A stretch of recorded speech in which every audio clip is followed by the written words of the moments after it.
Your brain is like a nightclub bouncer. It ignores the quiet guy in the corner. But the second someone kicks the door open, shouts fuck, and throws a drink, it pays attention. That's why swearing works. It's not about vulgarity, it's about impact. The amygdala lights up when drama enters. And whatever message comes right after sticks.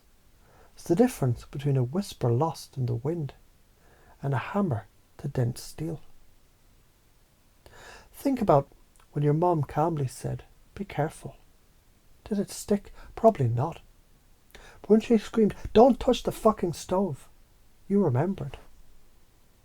That fear-shock combo, it carved into your nervous system.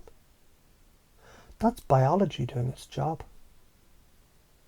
Confusion is like a software reboot. Pattern interrupts disorient the system, creating a gap. That what the fuck moment is when the mind is most suggestible. Ever watch a magician pull a rabbit out of a hat? For the split second of disbelief, your brain is wide open. Same with shock humour. Or when someone blurts a blunt truth at the perfect wrong moment. This gap is where transformation happens. Ericksonian hypnosis calls it the yes set. Confusion, command loop. First pace reality, then break the pattern. Finally, slide in the new truth. Here's the hard pill. Sugar-coated truth delays awakening. Karma doesn't give a shit if you said it sweetly or with a sledgehammer. What matters is, did the action ripple truth into reality? A surgeon doesn't apologise while cutting you open. He just cuts fast, sharp and clean. That's how healing begins. The same with truth. Sometimes you've got to rip off the bandage with drama and fire. Hide truth in comfort, and you breed stagnation. Deliver it raw, and you accelerate evolution. So why does vulgarity work? Vulgarity is the clang of steel on steel. Drama, sparks flying. Without that clash, the lesson slides off like rain on glass. With it, the nervous system wells the memory in. Imagine trying to forge a sword with gentle whispers. Useless. You need hammer, fire, and fucking sparks. You yell stop when your friend almost steps into traffic. You don't whisper politely. That's natural shock language. Kids do it instinctively. When they want attention, they scream. Their nervous system knows volume and drama means imprint. You already use pattern interrupts, sarcasm, jokes, sudden hand gestures. You just don't always realise. That's hypnosis at work. If you don't master this, here's the karma. Your truth will be ignored. Your lessons will evaporate. People will smile and nod, then forget everything you said.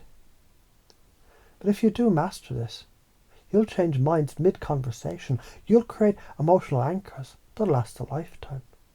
You'll become unforgettable. Because your words, they'll carry the sting and the medicine. Neuroscience says amygdala activation and dopamine spike. It's stronger long-term memory consolidation. Psychology. Disruption breaks resistance, opens suggestibility. Karma rewards direct aligned action more than timid avoidance. So are you afraid? Fear of judgment, fear of being too much. Fear people hate you for being raw.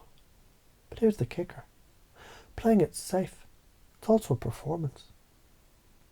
And it costs you more because you're busy protecting their feelings. The truth rots unspoken, and both of you stay stuck. The patterns that keep people stuck. The biggest prison. Politeness over truth. Don't rock the boat. Don't make a scene. Keep it nice. But politeness kills revolutions. No movement in history was born from everyone keeping their fucking voices down. Disruption is the seed of transformation. And as you notice how your mind opens when you laugh, curse, or get shocked, you realise you already know how to wield this. And every time you've interrupted someone's pattern, you've installed truth deeper than logic ever could. So from now on, when you want something to stick, you'll bring in disruption playfully, dramatically, sometimes even vulgarly, because you see the cause and effect. Soft truths evaporate, hard truths force change. Life will hit you harder than I ever could. Better I smack you awake now than let the world break your bones later. Ignore this. Your life becomes a soft blur, where nothing sticks and no one listens. Live this, you become the spark, the one who jolts others awake, the one they remember years later, because your words cut through the fog. Disruption is medicine, vulgarity is a scalpel, drab is electricity. Without them, truth dissolves into air. With them, you edge memory into the nervous system, awaken the mind, and accelerate karma. So here's your new identity. The truth you carry is not a lullaby. It's a fucking thunderclap. Use it.